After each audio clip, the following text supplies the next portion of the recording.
Howdy, everyone. It's Sam. I hope you're doing really well. If you're new around here, I hope I can get you to consider liking the content and subscribing to the channel. And if you are a regular around these here parts, thank you very much for the continuous support. The big Queensland Derby, one of the biggest rivalries, one of the best rivalries in the NRL, is around the corner, happening Saturday, 5:30 this Saturday. And I have Mr. Daniel of Daft Previews in the house, an avid Brisbane Broncos fan, to help me preview an enormous contest. Thank you so much for your time, Daniel, and it's really nice to meet you, man. How are you going? Fuck, Sammy, I'm so happy to be here, bro. I'm absolutely pumped. I'm hoping I can match your energy tonight. I'm keen as beans, man. It's heaps good. We have finished rep round. That's done. And I get to see my beloved Broncos play again this week, bro. I'm pumped. Mate, and a quick shout out to your partner in crime, Luke. He was going to say g'day to us tonight, and I just want to say thank you so much to him for attempting to say g'day. And please, everybody, go and check out Daft Previews, not only on YouTube, but they've also got Discord as well. They have about 600 guests, a part of their group discussion. The link is in the description box below. I am joined to Daft Previews Discord, and it is a sensational get up. If you want the best tips, a good laugh, go and check it out, man, and go and meet some people as well. It's a great setup. So you were just telling me before, Daniel, that it was really Discord that was the platform, and you've pretty much grown on from there. And if you could just go on more about how you've really grown on from that point, dude. Yeah, I'd love to, man. We a bunch of degenerate gamblers at one point in our lives, probably in our mid to late 20s, punting on everything we could, playing the pokies, greyhounds, horses, sports, whatever we could get our hands on, really, till we got it to the point where we thought we'd take it a bit seriously. We found a little bit of success in that. In a lot of punting communities, especially on Facebook, you find a lot of people charge people for tips. And I thought to myself, if you're that good of a punter, why do you have to charge people for it? You'd make your own money off your own bets. Why do you have to subscribe? I did fall victim to a few, they're not scams. I did pay people for tips, but I did find that extremely discouraging. So when you bet losers, you can't help but blame the person that told you to get on that, right? You're paying someone to give you tips, and it felt like a kick in the guts every time that happened. So Luke and I, we put together the Discord group, and we decided we're going to create the most engaging punting community. It's going to be free. It's going to remove the toxic nature of punting groups. We're going to give out tips on what we specialize in, and we're going to recruit those around us who have the same belief. So we've got a crew of 7 tipsters. We're called the Extremely Aroused. And they specialize in a range of sports. Luke and myself, we do NRL. I do very well in the NBA. A couple of the guys do well on the horses. We've got a tennis specialist. We've got a couple baseball specialists as well. It's really popping off. And Sam, I know you're big on the NFL, mate. You're loving the Discord, and you look pretty aroused to me. So, we started putting on a show. We started a podcast and a YouTube channel. So, because when you share the tips, you kind of just share what to bet on. And when you're sharing tips, a lot of the time you want to explain the reason why. So we used to do write-ups and write a detailed analysis on every game and why we're choosing to lean that way. And typing things, especially with 8 games of rugby league every single week, can get very time consuming. So we thought, let's record it, put on a podcast, put it on a YouTube page, and really share our insights and our knowledge of the game that we love. And can I ask you a question without notice? What so far in season 2022, what's been the best return for you so far this year? I haven't had, I guess I refined my strategy over time. So what a lot of casual punters would do is chase bigger odds, maybe bet a little bit less, but the chances of winning are very slim, and you might only win like once every couple of weeks. I was actually speaking to someone last night about it, and he was like, I haven't won a multi of mine since round 4. And he's like, I'm always one leg short. And that's part of the issue is a lot of casual punters chase those bigger odds because that's what gets promoted. Yep. Whereas I've really formulated a strategy to gain profit. So for example, I've really refined this over the last 4 weeks. I've profited over $4,000, and I don't bet over $50 a bet. So Yep. it's quite conservative, but I might be winning a couple $100 every single day, a couple $100 every round.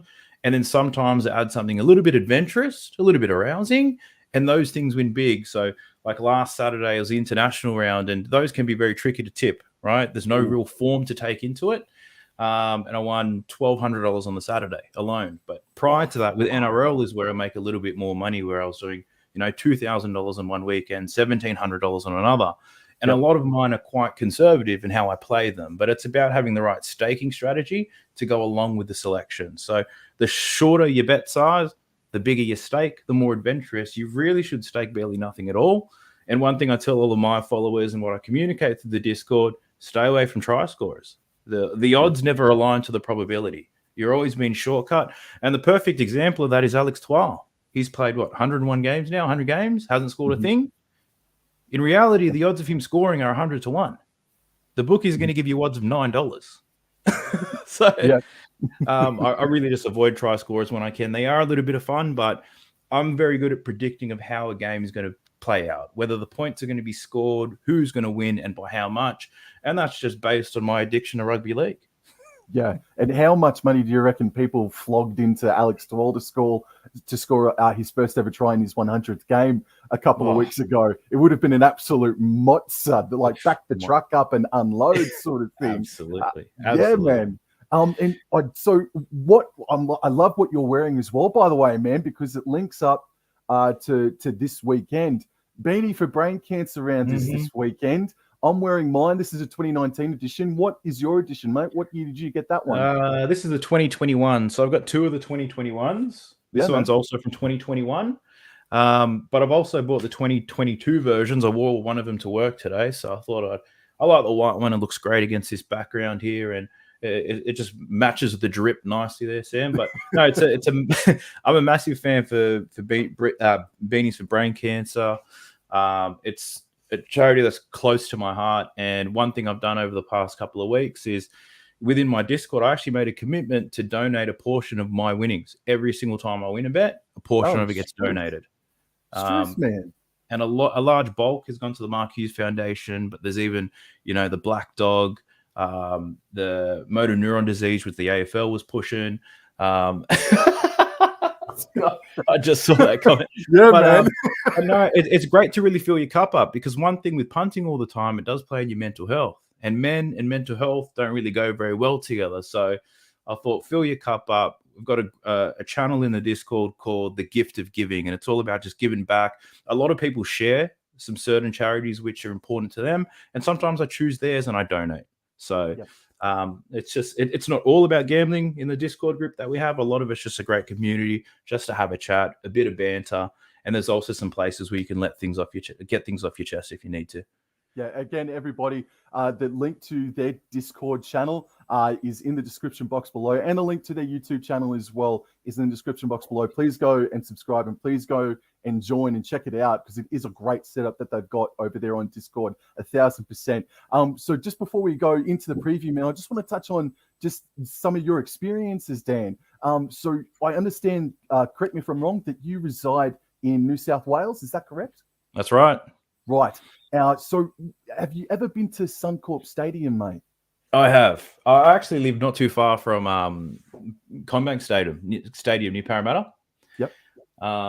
I've actually was born and raised around this area, and I've lived here my whole life. So I have been to Suncorp Stadium a few times. It is a rare event, but I absolutely love it when I do go. Unfortunately, Sam, every time I seem to go to Suncorp Stadium, Melbourne seem to be in town as well. And if anybody's seen Brisbane versus Melbourne, especially after that grand final win in 2006, Melbourne have been absolutely giving it to us, 30 plus, 40 plus. Whenever I watch them, that's what seems to happen. When Brisbane come over to Parramatta to play at the new Combank Stadium, similar scoreline, 30-point wins, 40-point wins. So I've really chosen to watch my boys from afar. The coverage on Fox Sports and Channel 9 has been pretty good these days. I mean, I'm enjoying that, so I try to stay away where I can. But I do have some time scheduled in for later this year to watch the Broncos play the Dragons. Surely we don't get walloped in that one. But dead set. Well, that's only a bloody week or so away. But let alone that, if Broncos make the bloody top four, you could see them play in a bloody semi-final. Yeah, buddy. You know, the last match I saw them play live, actually, the last match I remember was I watched that 2015 grand final. Oh, no. And it was one of the happiest 75 minutes of my life. 79 and a half minutes. Followed by just pain, heartbreak, people around me giving it to me. I was drunk. I was emotional. I also lost a bet. Like, it was all happening. So excellent game. But I honestly can't wait for this one. Oh man, look, dude, I wasn't going to mention it, man, and I won't go into it. You're going to take your licks. So you were there that night, were you, or you were you were there? I was there. I was there. Man. Oh, strike me pink. Well, put that on the back burner. What are some of the other best game day experiences that you've had attending a rugby league game, man? Like, it doesn't have to be Brisbane Broncos. Is there any other great games that you've been a part of, man? I remember when I was a lot younger. I guess this all connects to how I became a Broncos fan in the first place. Living out near Parramatta in Sydney, never being to Brisbane at that point in my life. I grew up in a Brisbane Bronco household. So the story behind that is my old man actually came into the country in 1988. That just happened to be the same time the Broncos entered the competition. So he saw that as a bit of an omen, a bit of a sign, and he jumped on board. And we watched Broncos games every single time they were on, and I kind of grew up watching them. Also grew up in a basketball family, so I had Michael Jordan posters growing up and all that type of stuff. And I remember one evening, State of Origin was on, and Wendell was playing, and I saw him running down the touchline. He was, carving up knees and elbows, and I was like, "Dad, who's that? Looks like Michael Jordan. I love him. He's my favorite." And he goes, "He plays for the Brisbane Broncos too." And then I was like, I'm one of those guys who lives in Sydney, New South Wales, goes for Queensland and State of Origin, goes for the Broncos, but it's all because of that one man. It's Wendell Saylor and my dad. Like, the two of them together just got me straight into it, and I've followed them ever since. So, wow. So one of my best experiences, I actually got to see the Broncos come into town. We versed Parramatta. We had Lottie and Wendell on the wings, and I was on the same side in the first half. I was on the same side as Wendell, and I got to see him in the flesh. And he's still on my bucket list of people to meet. I've met maybe 30 to 40 first-grade rugby league players, some absolute legends too, but not my man Wendell. I met Justin Hodges earlier this year, and tell you, that's just look, I'm going to tell you this story. I went to a fight night where Gallen was fighting, where Hodges was fighting. I met all of those fighters. I've told this story on my channel before, but Justin Hodges was someone I was cheering for. I was so absolutely pumped. Plus, he won his fight. Mm-hmm. I went up to grab a beer, and everyone that I was sitting with, because we were sitting ringside, said Justin Hodges came over, said hi to all of us, and you missed him. And I was almost in tears. Then after that, we went to the after party at the casino. Mm-hmm. I was lining up to get to enter the bar, and there felt this big shadow of a man lurking over me. And I turned. It was Justin Hodges. I was like, "This guy's huge." He was so big. He was the tallest guy there. He was an absolute giant. And me being a coward, filled with liquor, slightly emotional, I went to shake his hand. And then for some reason, I went in and I hugged him like a little boy with my head resting against his chest. It wasn't even a bro hug. It was like, "Daddy, you haven't been home for a long time" type of hug. And I held on to him. And I could feel him go like this, right? He didn't embrace me back. I felt him lean back a little bit. And then I could never look him in the eyes again for the rest of the night. But Justin Hodges was one of my favorite players going around at the time. So he's not Wendell. Wow. But what a story, man. Yo, that was a short version. Newcastle, man? Was that up in Newcastle? No, that was out in Star City Casino. Right. Yeah. Then. Well, just to touch more on a bit more of history, your experiences, man. Oh, actually, just a sec. We got a question here for you, mate. Does Matthew Barker ring a bell to you? Matthew Barker? No. Is he a fan of the Discord? Well, great stream, dudes. Do you guys think Deshaun Watson will play this upcoming season after the civil lawsuit? Look, NRL conversation we're having right now, but I will answer your question. I think he's no hope. What do you reckon, Daniel? No, it's not happening. No. Not happening. Thank you for the question, though, bro, and thank you for tuning in. So I want to talk just very quickly. So we're talking about your favorite players, and we'll sort of get into the preview in just a sec. Yeah. And this might be a really good segue. So Ezra man. Oh. So did you hear about him coming through the grades? If not, whatever. But how much has he impressed you in his minimal time at the Brisbane Broncos so far, man?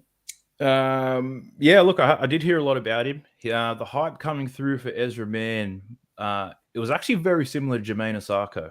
Massive hype coming through the grades. They were athletic then as they are now. So they're kind of players that they kind of reach their peak athletically very early, and in those lower grades they really shine. But I was really keen to see Ezra Mann this year. When they started the season, they were throwing like, who's going to play six? Is it going to be Walters?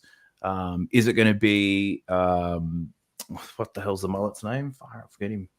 Tyson. Is it going to be Tyson Gamble? Yeah. Is it going to be Albert Kelly? Like because they were the older players. And I was thinking Ezra Mann is a better six than all three of them.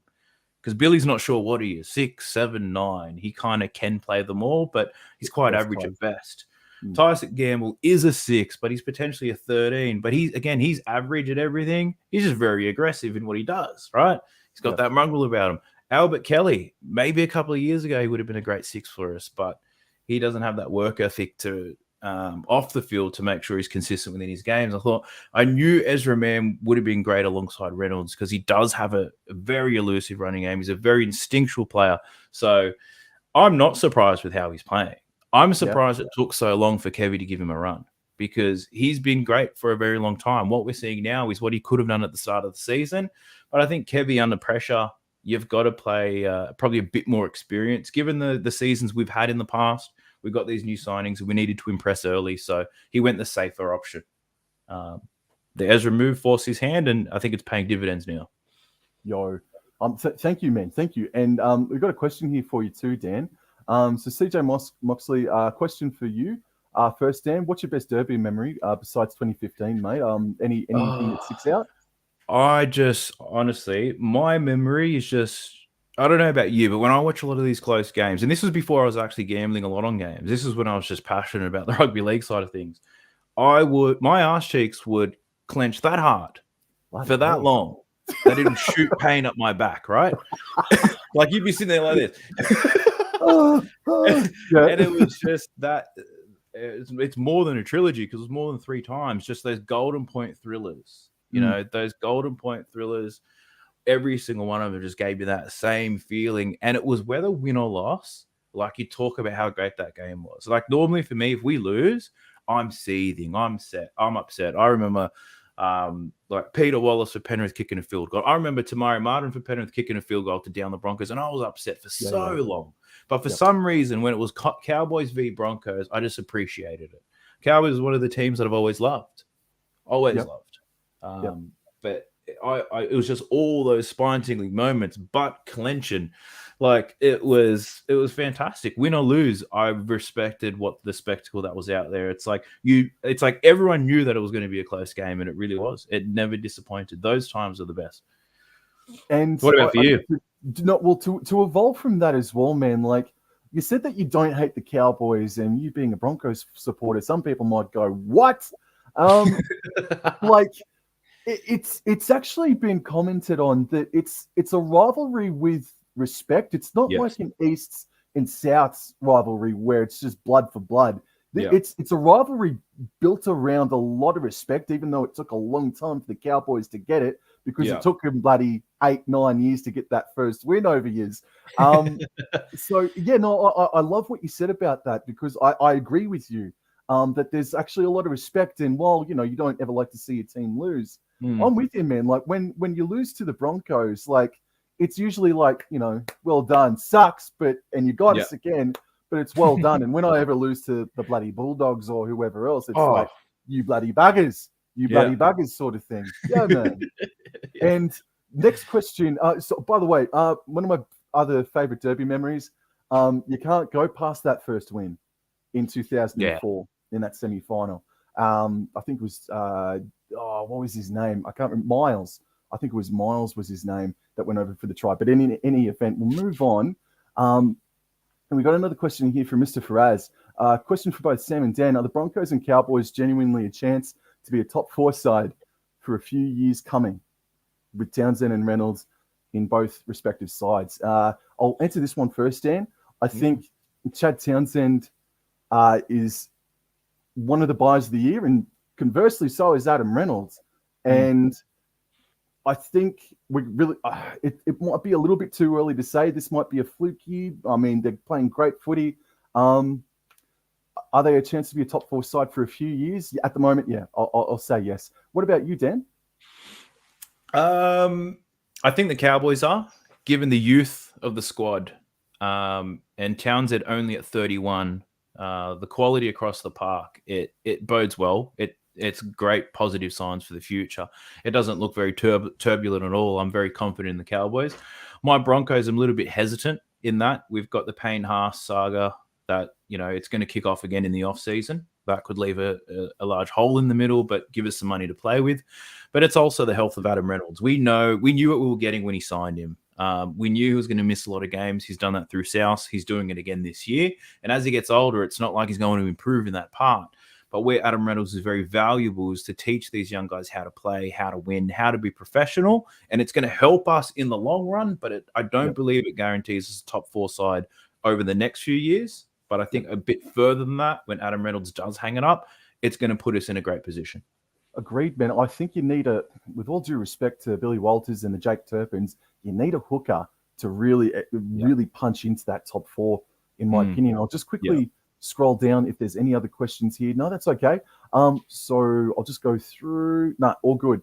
Well, with all that being said, you've answered me questions even before I've asked them just bloody beautifully, and I really appreciate that. So let's get stuck in to what we're here for tonight then, Dan. This Saturday afternoon from 5:30, North Queensland Cowboys are hosting the Brisbane Broncos up in Townsville. And bro, can you please take us through what the odds are for this contest, please, Dan? Yeah, happy to. So this game's up your way. Cowboys are at home. Favourites at $1.50. The Broncos are outsiders at $2.60. If you're looking at handicapping, the line is 5.5. And if you're keen on chasing points, you're looking at 40.5 points, which is the total. That is a little bit lower than we've seen over the last 4 weeks, but a lot of that's due to the weather conditions. It's going to be wet everywhere this weekend. Yep. Yeah. So what I'll get you to do now, man, is to please take us through the team lists. So starting with Broncos, man, from 1 down, 1 through to 18, please, bro. Love to. So at fullback, we've got Tamari Martin. On the wing, Corey Oates. We've also got Selwyn Cobbo. In the centres, Katoni Staggs and Brenko Lee. At 5'8", we've got Ezra Mam. We've got Adam Reynolds at captain at 7. Corey Jensen, which I must say has been an excellent buy for us. Thank you very much. At prop, Billy Walters in the prime hook and roll. Payne Haas with 2 busted shoulders and a crook ankle at the other prop spot. We've got Kurt Capewell and Jordan Ricky in the second row, and Patrick Carrigan locking it up. On the bench, we've got Jake Turpin, who's still looking out for a club, but nobody wants him. We've got Kobe Hetherington, Tom Flegler, Keenan Palacia, and our 18th man is Jordan Pereira. And let's move on into the North Queensland Cowboys lineup. And starting at fullback is Scott Drinkwater. Wingers are Hamiso Tabuai-Fidow and Murray Taulagi. Valentine Holmes and Peter Hiku are our centres. The halves pairing, Tom Dearden and Chad Townsend. Forward pack, Jordan McLean and Cohen Hess. And Reece Robson is the hooker. Tom Gilbert, Nanai, and Jason Taumalolo is the back row. Jake Granville, Luciano Leilua makes his club debut this weekend. And let alone that, it's his 100th game in the NRL. So what a friggin' game to do that in. Jermaine Tanua-Brown is jersey 16, Griffin Neem 17, and Ben Condon is jersey number 18. You said something about, well, you didn't say something. You did say, you know what? I would be taking the unders in this game, man. Oh, yeah. I think the Cowboys defensively can keep Brisbane to 3 tries maximum, unless if Brisbane Broncos, Reynolds absolutely snort it up. And I just think this is going to be a humdinger of a contest, man. Yeah. Something like 3-2 sort of thing, maybe even with a field goal in it as well, man. What's your reaction to the Brisbane Broncos lineup? And I'll add this in there as well. Are you concerned about Payne Haas's and Adam Reynolds' injuries? Do you think they should have been rested, because we're still only sort of halfway through the season now? Is it too much too soon, sort of thing? What's your opinion on Haas and Reynolds being selected this weekend, man? I think Reynolds is good to go. He's quite a bit of time off. They wrap him in cotton wool. They've taken a lot of precaution with him. He's missed a lot of games where he potentially could have played. But with Payne Haas, I definitely would have sat him out. I don't know who's stubborn here, him or Walters, but he could barely walk after that State of Origin game. He's got an AC joint problem in both shoulders at the moment. Ever since all the media scrutiny, he's not playing as well as he used to either. His numbers are well down. I know that because I've got him on my fantasy team. His tackle numbers are down, his meters are down, his minutes. He's just a regular prop forward at the moment. So we've got a lot of youth in the forward pack, and I think this could have been a great opportunity for them to play in a classic game. So the Payne Haas one are a bit questionable, but definitely Reynolds, he's good to go. Now, there was actually news that broke, I'm pretty sure it was just today, actually, man. What's your reaction to this? Selwyn Cobbo, he's locked in until the end of 2025, man. He is dead set a superstar in the making, if he isn't already, hey? Yeah, I think, honestly, him and Suwali could be the best wingers that we see for a very long time, for the next 10 years. My reaction to it is a bit of relief, to be honest. Yeah. There's been, a lot of talk about it. He's going to stay. He's going to stay. He's going to stay. That's been happening for weeks upon weeks. He's always loved the Broncos, always wanted to be one. He's very loyal. He doesn't have an ego. And that media noise and all the headlines weren't going to get to him. I think I saw a report a week or two ago that 14 clubs were chasing him for offering big money. And, to be honest, we've been burnt recently. The big money offers do scare us. We're not the same Broncos team that we used to be, where people stay for unders. And I'm hoping that this is the start of what we see more in the future. People, great quality players, especially Queensland players, taking the unders to stay with the Broncos. He's certainly a player that will attract someone that you will need and desire a lot in the next couple of years for sure, like, say, that hooker position as well. Another gentleman that I'd love for you to touch on, man, is Tamare Martin. We know his story. He made his presence felt with you gentlemen a couple of months ago. And just quickly, as an ex-North Queensland Cowboys player, that was a critical piece to the puzzle in taking us to the 2017 grand final. He comes up to Townsville to play his old side again. That's a piece of emotion that I cannot wait to see and sort of feel in a way as well, if that makes sense. Tamare Martin, for you guys, he is exactly, in my opinion anyway, he is exactly what you guys have needed. He is. Now, we haven't had a ball-playing fullback since Darius Boyd. And that's a very long time. And even in his last year or two, his ball playing skills weren't as effective because we were always beating up the middle. Like, it was very tough for Darius's last few years. So we've rotated a lot of young fullbacks who are predominantly ball runners. So having Tamare Martin in there has been brilliant. We only lost one game now since we've had him in the lineup, and he really unlocks those wings. There's been a lot of talk about Corey Oates having a few down years, which he has, but he hasn't had a fullback to get him the ball. Corey Oates has a few things well, and only a few things. He makes meters and he runs good lines. He's always made the meters, but now you're seeing that ball-playing fullback really unlock Corey Oates once again. And we're seeing someone, Katoni Staggs. He's had his fair share of good games this year. I think he's been very solid, but he's really improved defensively. But we're seeing Selwyn Cobbo. He's being unlocked because we can play a lot wider. And without Tamare Martin, we'd be very similar to the Bulldogs were before they sacked their coach. It's just forward. That's all we were doing until Tamare Martin came. So absolute godsend. I'm happy that we've got him. I'm just happy that he's back in rugby league. So yeah, absolutely. And I've also got Corey Jensen here. Now, you sounded like you were pretty keen on Corey Jensen when we were going through that lineup just then, bro. Talk to me, man, because let me tell you, Corey Jensen, while he did good things for the Cowboys. I feel like he never really busted down the door, with all due respect. Still a very solid player. And going off of what we've seen in 2022, why couldn't he have done that for us up at North Queensland? It's too hot. It's too hot up there. Maybe. No, like I must make a confession. I made 2 big calls about the Brisbane Pack this year, and I was right about one, and I was very wrong about the other. The first one, the confession of mine, what I was wrong about Carrigan. There were rumors around that the Dolphins were looking at Carrigan, and I was one that was saying he can go. He's too slow. He plays too upright. He doesn't make post-contact meters. He doesn't hit and stick in defense. Like, I was like, we're touting him as a future leader in the club, and I was like, he's not worth it. Let him go to the Dolphins. That's a real build around Payne Haas. And boy, have I been wrong about that. I think the lesson there is you can't make your calls around forwards, especially when they're young. The forwards peak a lot later. And I always knew that, but, it's quite emotional at the time when I made the call. I was wrong about Carrigan. The other thing I wanted from the start, when I saw Corey Jensen playing the trials, I was like, this bloke's leg speed is exactly what we need. We've got Payne Haas, who attracts a lot, who can get a quick play of the ball. But then if you back that up with a slow trotting forward, we're not really making it, we're not capitalizing on those meters. Whereas Jensen, he's exactly what I expected him to be. He's consistent. He has great line speed. Like I said, those little legs of him, they move real quick. He's got that great speed. He doesn't need the size, and he's exactly what we needed. We've got him on the unders for sure, and that bodes well for our salary cap. So I love Corey Jensen. I'm really pleased that we got him. And look, Mr. Faraz Alam, he's half thrown me under the bus here, Daniel. Because because this is what I was going to say as well.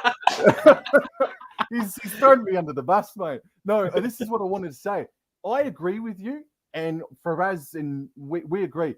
Pat Carrigan, to me, there was a lot of talk about him being the a State of Origin representative, and he was given the captaincy, 10 games into his NRL career, and it's like bang. And Pat Carrigan to me was a bloke that was worth 4 penalties and 3 drop balls every single game. And I just did not get why people wanted to pump up his tires. And oh my God, Patrick Carrigan is one of the best forwards in the NRL right now. And if you saw his State of Origin Game 1 performance, you know that that's not an over-exaggeration. That's fact. He is absolutely killing it for the Brisbane Broncos. And now I can see his leadership attributes coming to the fore, Ray. I can see that he's getting bigger in stature. And as you just said as well, you can't really judge these forwards too young because they're getting bashed in the face for the first couple of years, and they really still need to find themselves. And I just think he's absolutely been insane for you guys this year, Daniel. He has. Yeah, man. And there's another bloke that I want to talk about too now, Mr. Corey Oates. And for me, I think he is going to be one of the keys for you guys this weekend because he's lining up against Tamiso Tabuai-Fidow and Peter Hiku. And if Adam Reynolds and or Ezra Mann gets a good kick, gets a good piece of it across field one, I believe that Corey Oates, he definitely has the ability, but I think he can masterfully leap over the top of Peter Hiku and Hamiso Tabuai-Fidow this weekend, man. Do you feel it in your bones, mate, that Corey Oates could be an anytime try scorer this weekend? Well, I guess the one thing is the hammer on the wing. I would question that. Like, you've got to put him somewhere defensively on the wing. Is he going to stop a rampaging Oates or Oates under the high ball? I'm not too sure. I do rate Peter Hiku, though, defensively. We always call him, rocks and diamonds. But this year, it's just like diamond. He's been excellent, Peter Hiku. Thank you. I agree. He has been fantastic. But prior to that, rocks and diamonds. He was the new Sean Kenny Dowell. That's what we were calling him. But I always fancy a left winger to score a try. If I am going to pick one, a lot of the time it is the left winger. So yes, to answer your question, I do. I think Hamiso Tabuai-Fidow for us this weekend. It's not as if he's done nothing. I mean, think back to the Darwin game where he came on with 15 minutes to go and absolutely electrified everyone. I think Hamiso Tabuai-Fidow really needs to help us get out of our back half. Yeah. because we're still missing Kyle Felt, who was named in jersey 22, but he won't be playing this weekend. And his meters, his post-contact meters as well, getting out of trouble has helped North Queensland tremendously. And I think Hamiso Tabuai-Fidow, it's hard to sort of match that because Kyle Feld is just a different body and a veteran in his own right. But I think Hamiso Tabuai-Fidow, I really want to see him go looking for the ball and demand it, sort of thing. I was going to ask you, what do you think his best position is? What do you think the Hammer's best position is? So when Kyle Felt does eventually come back, what the do you do with him? I thought that maybe Peter Hiku should, at the start of the year, should be that number 14, jersey number 14, but you can't. You can't have him off the field considering how good defensively he's been and how creative he can be at times for us. I think Hammer just has to cop his licks a little bit and start in jersey number 14 and come off the bench and be that change of pace, that dramatic change of pace, because we're just chock-a-block because our youth up there in Townsville in 2022 has come to life earlier than what anybody had anticipated, because the mad genius Todd Payton, it didn't work out for him last year because we lost Michael Morgan in the first couple of rounds. You lose your captain and your halfback, you're probably going to finish second last, aren't you? And that's exactly what happened. So I think we've all been a bit too harsh on Todd Payton this year. So anyway, I'll ask you a question, mate, and it's about the Cowboys. Where did you have them at the start of the year? And this isn't trying to throw you under the bus as well, by the way. I live under a bus, mate. Let's go. Yo. Where did you have the Cowboys this year? And has this surprised you, their form? What have you made of North Queensland in 2022, man? It has surprised me immensely. I had them sitting 8 to 12. I had the Broncos sitting 6 to 10. And I had the Cowboys 8 to 12. When we lost Tom Dearden, I was like, good riddance. He can go as well. Him and Carrigan can go together, right? Yep. That's what I was saying last year. Tommy Dearden has surprised. I've been sitting there watching Cowboys game with a glass of old full cream Cowboy milk and eating shit, right? Just eating shit because I was so wrong about Dearden. He's really impressed me. The Cowboys have blown me away. The defensive effort that they've made defensively was just shocking because last year just rolling over. I'm like, surely how much, like, what's Michael Morgan doing to you defensively? Probably a little bit. Like, you lose him and you just don't defend anymore. But Taumalolo, his resurgence, he's been excellent. Nanai came out of nowhere. I remember watching and thinking, Heelan Lukey's going to be that one. He's going to be that guy, that next second rower.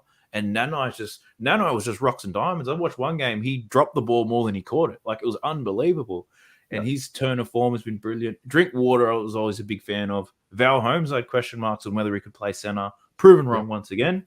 Yep. I was always a big fan of Tuolangi, left winger, anytime to score. But now his post-contact meters are excellent. And he's got this great rapport with Val Holmes. And Townsend, I thought he was quite average where he was in Cronulla, that short stint with the Warriors. I was like, yeah, but how much is he going to move the needle? He's been exactly what they needed. That steady old head. It's been incredible, man. And we've got a question here from Robert. So from Robert, Dan, how will we go with Reynolds back versus Townsend? What do you reckon, mate? I think it's going to be close. I think the motivation-wise, the Broncos have to be up for this one. Earlier this year, you guys ambushed us. That was an absolute ambush and a half. I was thinking that we should have won that game at the start. Like, that's what I was thinking. Mindset was, here we go. Here's another famous win over the Cowboys. Absolute ambush, right? Yep. But now, coming into it now, I think both teams are quite established. You can predict how they're going to play. Both teams' form is absolutely excellent. Defensively, they both improved a lot. Their attack has improved a lot. The reason is because of these wonderful sevens that they have.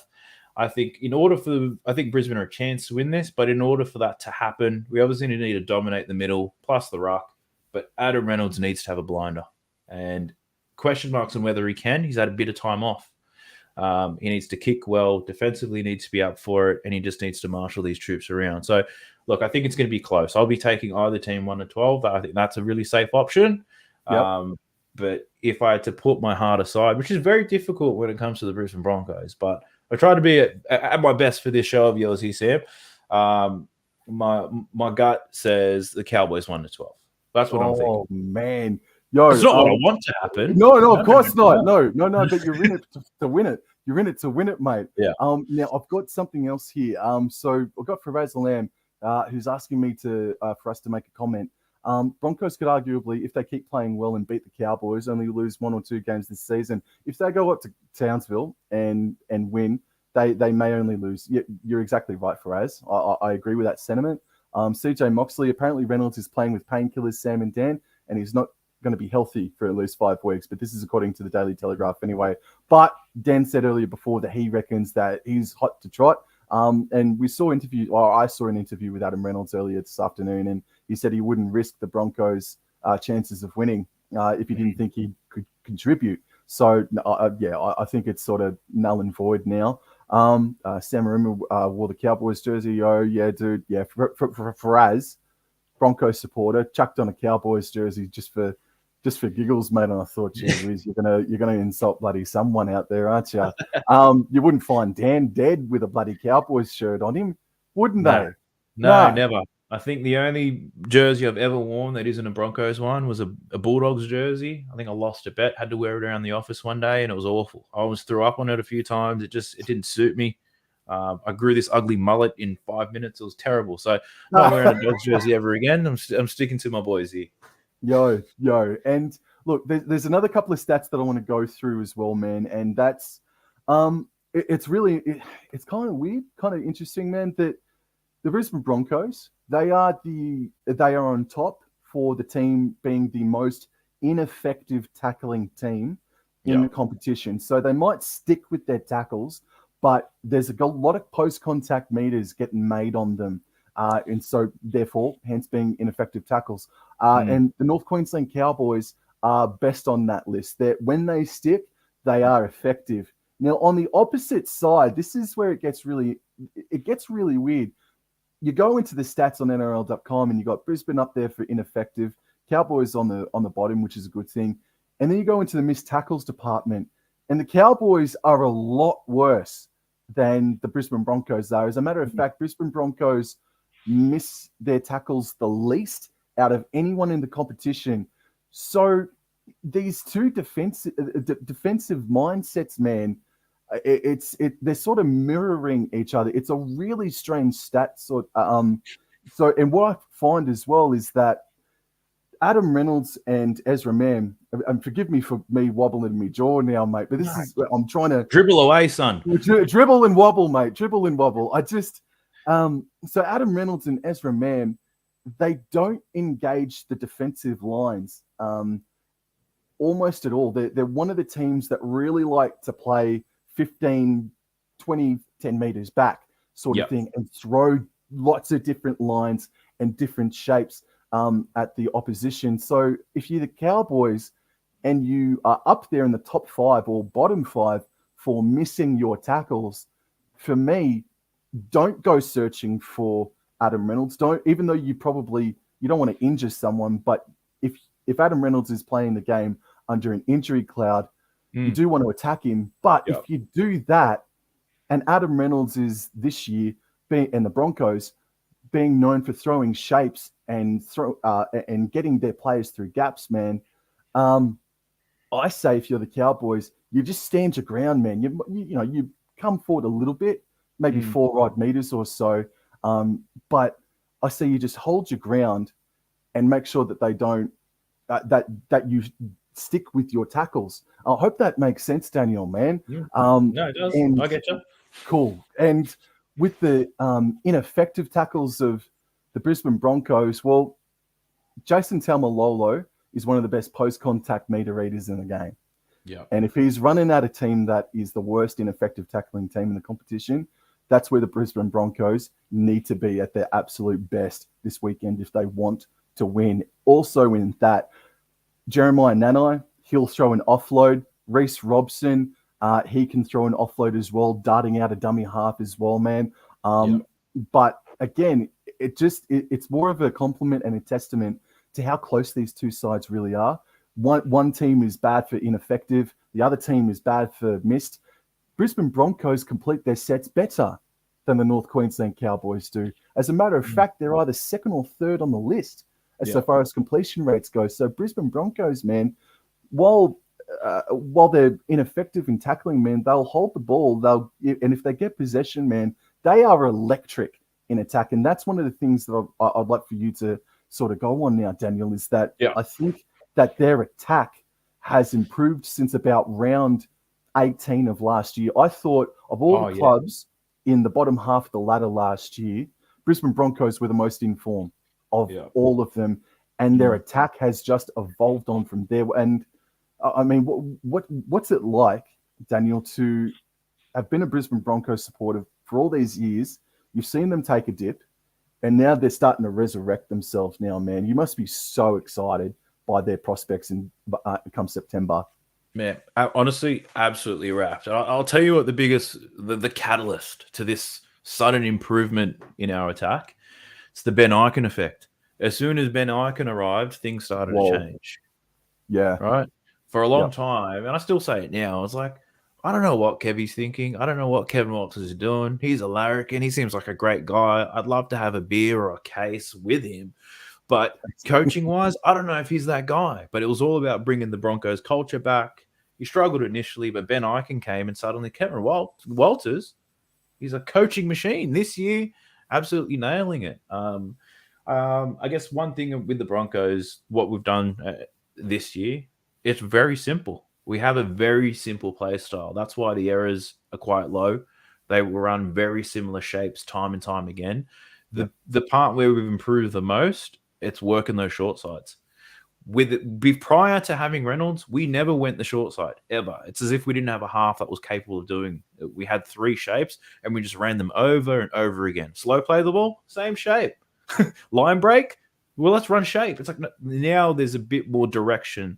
We go simple, we go straight, we go hard. There's a lot of inside balls, and that's why we minimize our errors. And a lot of that has to do with Adam Reynolds and probably Kevin Walters.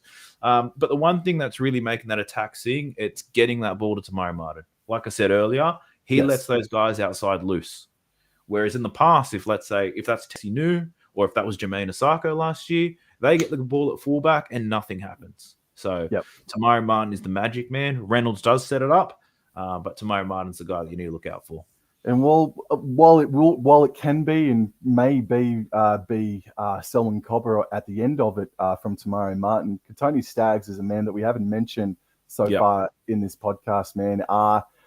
What do you think about William Hunt's comment here, mate, that he thinks Tony Staggs will give his best performance given that he was dropped in Origin for Game 2? How do you reckon he'll go this weekend, Dan? Staggs is one of those players where the game has to come to him. He's not a Latrell Turbo type of player where he can be like, you know what? I'm shitty with that. I'm going to make some magic happen. He's not that type of guy. Like, Val Holmes can do that. Val Holmes can attack the game. He finds ways. But given Katoni's play style, the game has to come to him. He needs to have the style of the game centered around. It's honestly, it's very similar to David Fafita. He gets a lot of people shit on him because he's an absolute god one week and he's godless the other. And a lot of that is how people around him play. Tony Staggs is gifted with explosiveness. He's not an awfully big guy. He's playing in the centers, and a lot of centers in the competition are excellent defensively. So Tony Staggs is a flat track bully.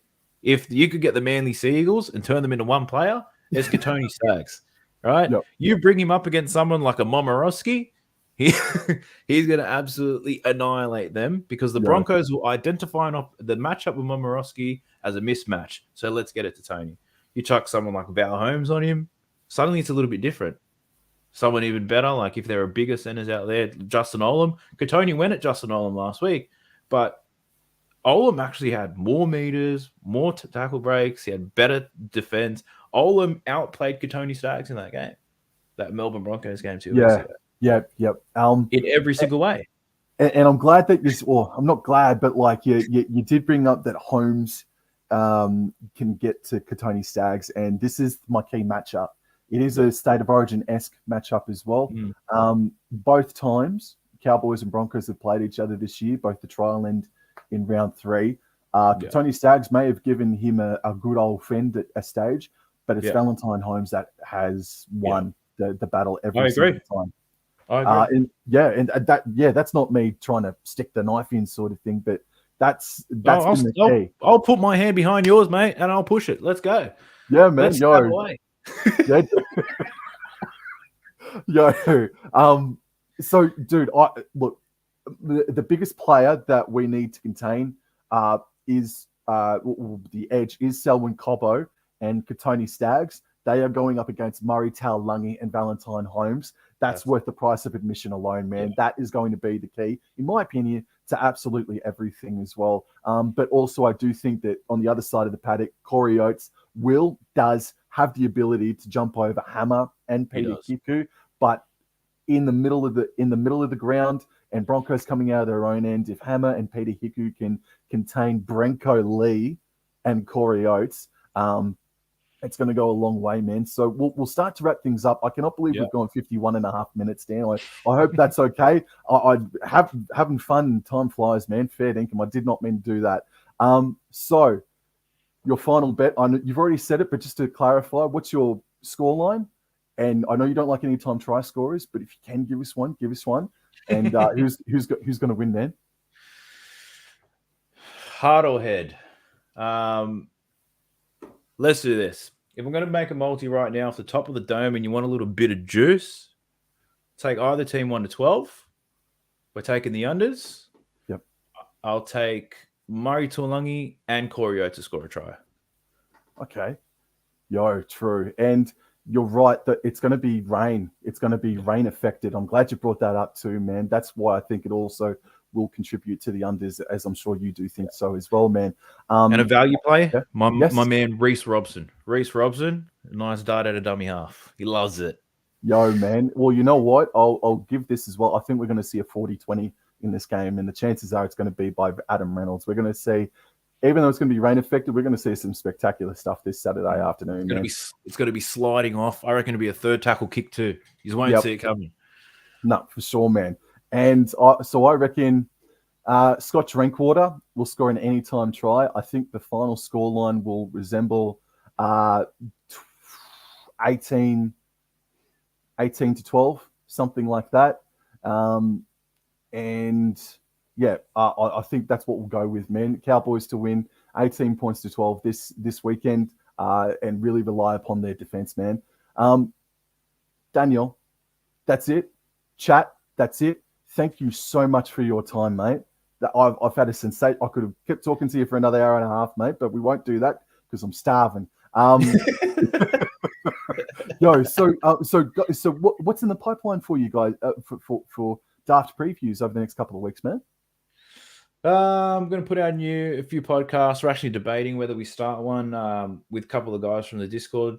Started one around AFL. I've been getting around that a little bit. You know, it's pretty entertaining. Nothing like NRL, I'll tell you that. But wanted to just produce more content around that. Still formulating my punting strategies and getting people across that. We're working on a website. Can't tell you what we're doing with it, though, but that's currently in the production phase. So that's something pretty exciting. But for now, just keeping it locked down. Just trying to get through winter, to be honest. It's bloody cold down here in Sydney, I'll tell you that. Man, it gets worse here in Canberra, Daniel. So there's more content coming for everyone that goes and subscribes to Daft Previews. And if you want some more insight, please go to their Discord and check it out. I will also add the Mark Hughes Foundation link to the description box below. We're both wearing beanies as a part of Beanies for Brain Cancer Round this weekend. So get around it. Cowboys and Broncos, one of the best rivalries in the game, reignites for another chapter this Saturday afternoon. Do not miss it. Cowboys are going into the game favorites. Broncos outsiders. Means nothing when it's a rivalry game. It's going to be neck and neck. It's going to be a blockbuster. Daniel, again, thank you so much for your time of Daft Previews. And I will check everybody out this weekend for a reaction video and review of the game itself. So have a very nice weekend, Daniel. Have a very nice weekend, chat. I'll talk to you guys later. Adios. See you, Sam. Thanks for having me, bro.